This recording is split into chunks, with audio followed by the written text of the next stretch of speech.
Stage 1 begins the journey of the future melee main and kicks off just like any other class, with a copper short sword. You can't spawn in as a class in Terraria, so every new character is a blank slate. They start off as clueless, as this is likely their first ever playthrough, and as any other player would, starts to chop down some trees. However, once that first slime hops on over, they instinctively reach for a way to defend themselves, and get their first taste of the melee class.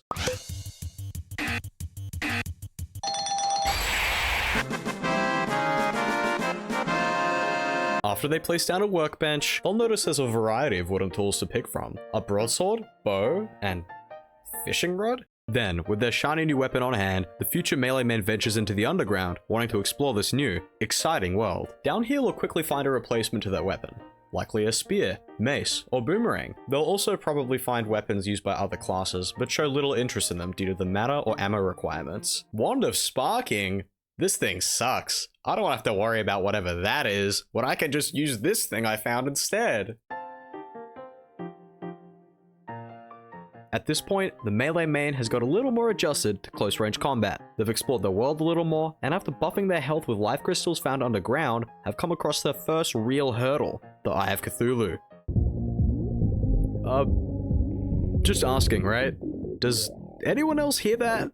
They'll probably get past the eye with the gear they already have, as long as they have a platform to stand on. Once they win, they're now on the cusp of locking themselves into melee for quite some time. With the Crimtane or Demonite ore that the eye drops, the melee main can replace their starter weapon with something more substantial, either the Light's Bane or Blood Butcherer. These introduce the first secondary effects that melee strikes can offer, a second hit and bleed debuff respectively. However, although powerful, these weapons are still restricted to staying incredibly close to their target, so the melee main might find themselves struggling on tanky or projectile based enemies. I've got this handled. It's all under control, baby. Okay, maybe not, maybe not, maybe not. Get me out of here. Go.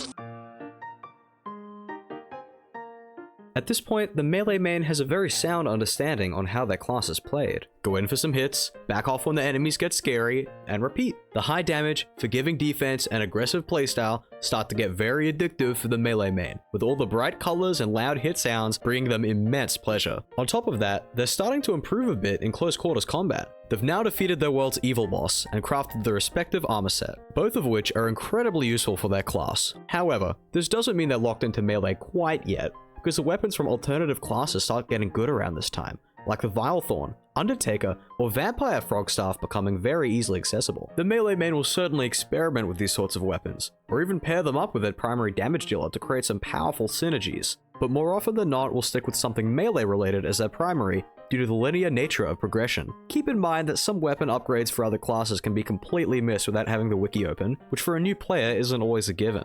Oh man. I can summon a bird to attack my enemies, but it seems kinda weak. I guess I'll keep it up for some extra damage. Yes! Finally! After 3 blood moons, I can finally make this class viable! After the amount of success they've had by face tanking, the melee main may struggle against more complex enemies. This causes their first proper decision as this class, paying attention to their armor set, accessories, and even swapping between weapons situationally, other than using whatever has the most damage. This goes the same for Reforgers, which they'll soon understand are a crucial part of their class. Plus 4 defense. Oh my god. I wouldn't even have to fight bosses anymore.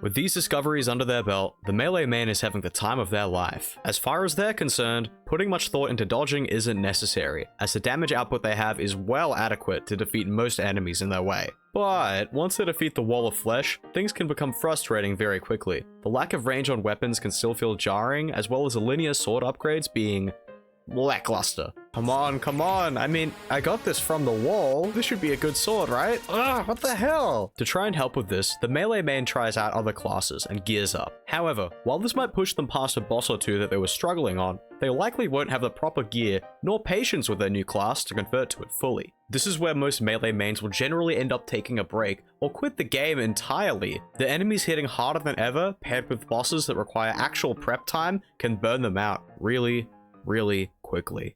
That's it, dude. I'm done with this game. I'm gonna go play Minecraft instead.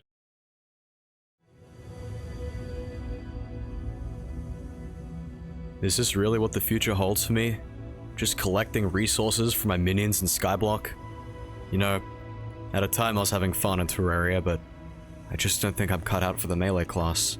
Maybe I need to go back.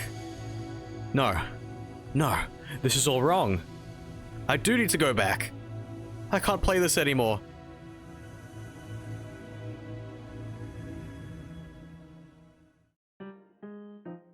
At this point, the melee main can't treat their playthrough like a big boss rush anymore. They've been forced into developing patience, something which every other class has had since like the Eye of Cthulhu. During this period, the melee main will start to appreciate the little things in Terraria outside of combat, like building some proper houses for their horribly neglected NPCs, checking out other features the game has to offer, and maybe even revisiting previously defeated bosses to try and hone their skills. For many, this is where Terraria hits its peak enjoyability factor. Progression isn't treated as a to-do list anymore, and instead ends up being a much more fleshed out experience.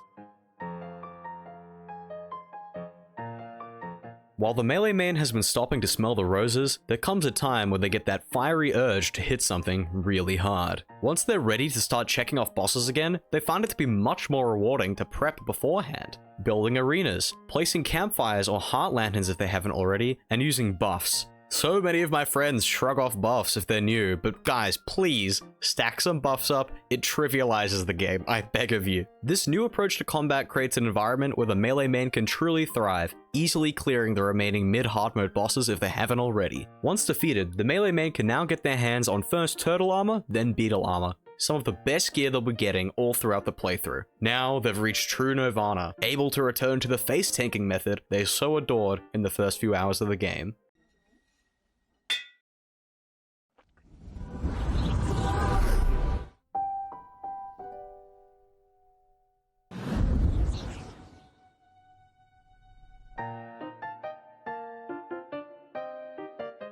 Now at the tail end of their playthrough, the melee main has their goal as the only thing on their mind. They can't get it out of their head, checking the wiki for tips and crafting recipes, consuming Terraria videos online, and talking with their friends about their run.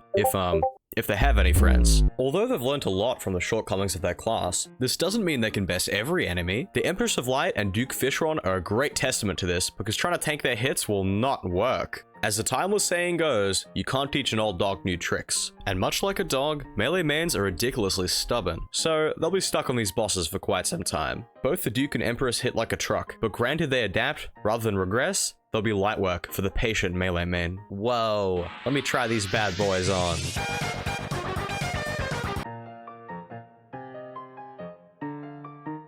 The melee main commits to closing the skill gap, and after putting in their best efforts, end up successfully taking down any obstacle in their path. This all culminates in their final battle with the Moonlord, which they attempt with a variety of extremely powerful weapons from the Solar Pillar. They likely won't take them down on their first try, or the second try, but with a bit of patience, the melee main can finally finish the job, closing this chapter in their initial adventure of many. The experienced melee main is now presented with a decision. End their journey here, or choose to move on to the next world, gifted with the knowledge they've gathered from all of this. They might also develop interest in modded experiences, creating new, and oftentimes excruciating challenges to best, with a whole new arsenal of gear. Man, Moonlord was hard, but now I feel like I can do anything. Wait, what's that music?